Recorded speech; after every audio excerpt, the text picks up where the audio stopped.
Hey guys, welcome back to sixth grade Latin. Before I get into this, I want to apologize for not embedding the YouTube video uh, soon enough on Monday. So a lot of people accessed that form just like you guys were supposed to on Monday, but I hadn't yet included the YouTube video. I don't know how that happened. I just kind of forgot about it.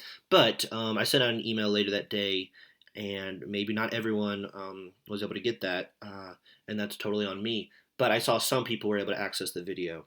Um, and if you do have YouTube privileges, you can subscribe to me. These are public videos, so you can look for the ones that are labeled for the sixth grade specifically. But I know not everyone has that, and then some of you guys are just going to want to watch them in the Google form and not actually go to the YouTube website. Totally get that.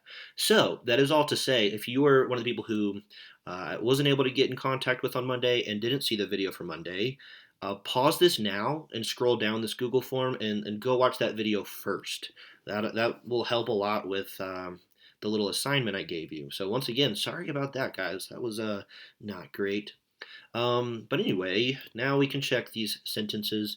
So, hopefully these went okay for you guys, but I definitely don't blame you if you had a little bit of trouble with the new vocabulary and the third declension endings that are brand new. So, when we first look at this first one, uh, what are we thinking when we see secundas literas?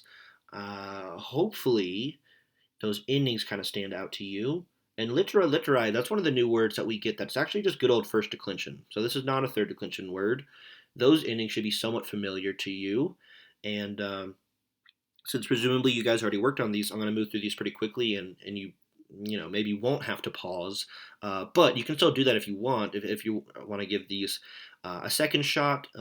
Sometimes that actually helps a lot in Latin when you try a translation initially and it's kind of tricky, but then maybe the next day or after some time passes and you come back to it, you're able to make more sense of it. But anyway, uh, for some of you, that ending might have stood out as being accusative plural, right? So I've been using the color red to indicate a accusative, a direct object specifically. So is this maybe our direct object? We don't know for sure yet, but that is maybe what we should be thinking as we proceed. And then I see discipuli. Now we know that AE ending can be a few different things, right? Could be a subject, could be genitive, could even be dative. But when I go a little further, it's going to clear up the fact that it can't be nominative. We're going to have a different subject here.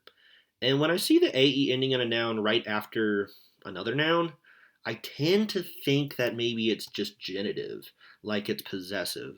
So I've been trying to use the color pink to indicate the genitive case. And then hairy is just an adverb. You can kind of translate that, kind of put that in the translation in a few different places. But that just means yesterday. So it's a vocabulary thing. And then videbos. Videbos, we finally get to our verb. That's our verb, right? And that should clear up some things. Because videbos is what person, everyone?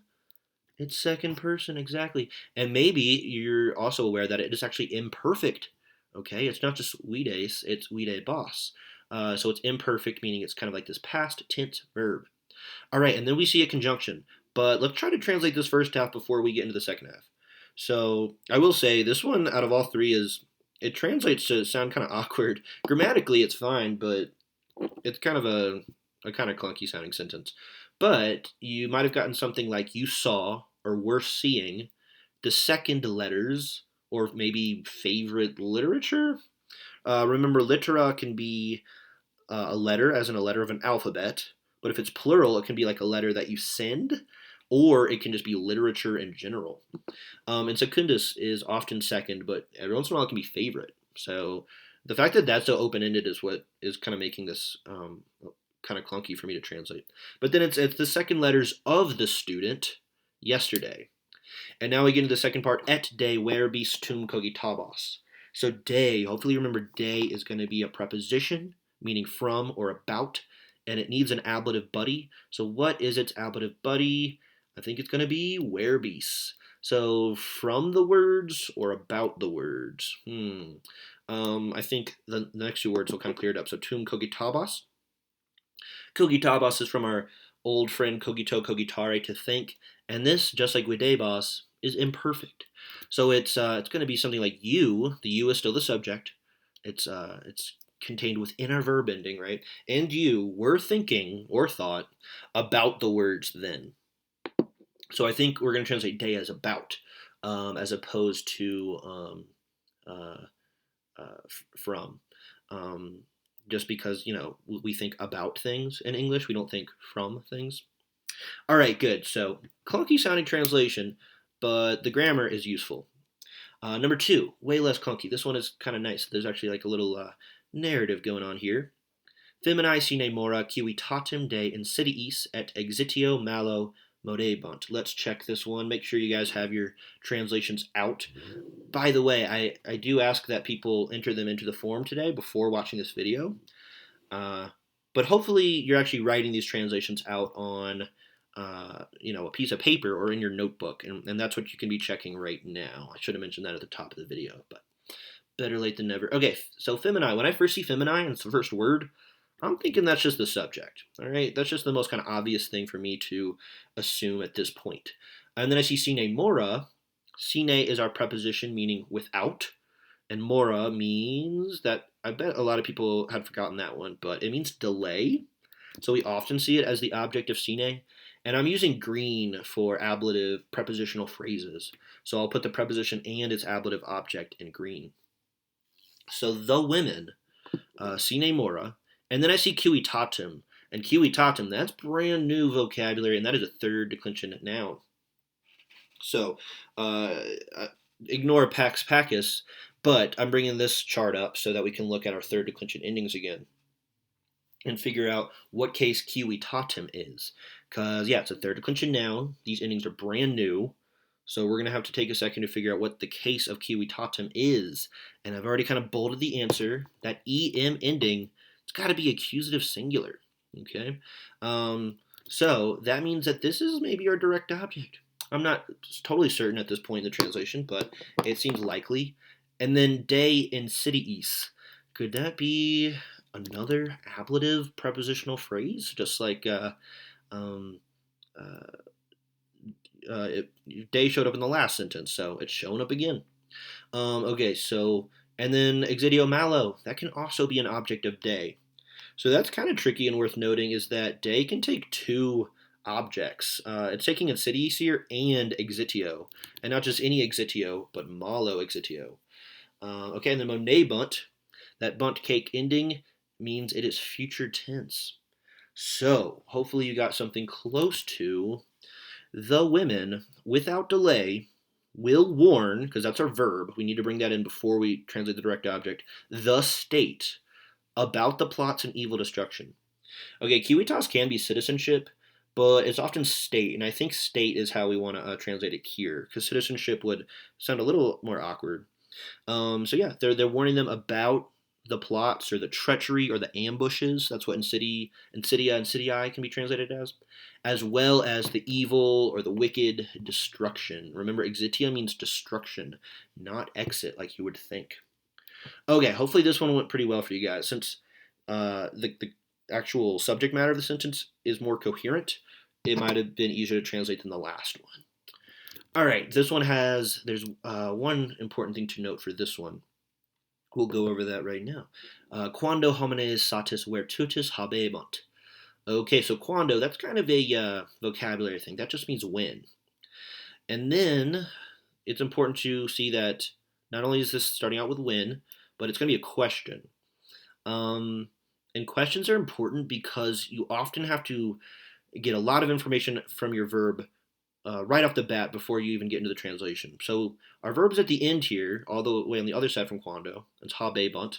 And we just saw this bunt ending last sentence. That is third person plural future tense, right? This is not how you actually spell bunt cake, but that's the mnemonic device we use to remember this third person plural future tense. So we're going to need the helping verb that shows up for future tense right off the bat, because that's just how questions work, is that we need words like will or are or do or does or were. Those are important for starting off questions. So we're going to need to start off the sentence with when will. Because since it's future tense, will is the helping verb that shows up to make a verb future tense. And so we need will right off the bat before we even translate the rest of the verb or even have our subject.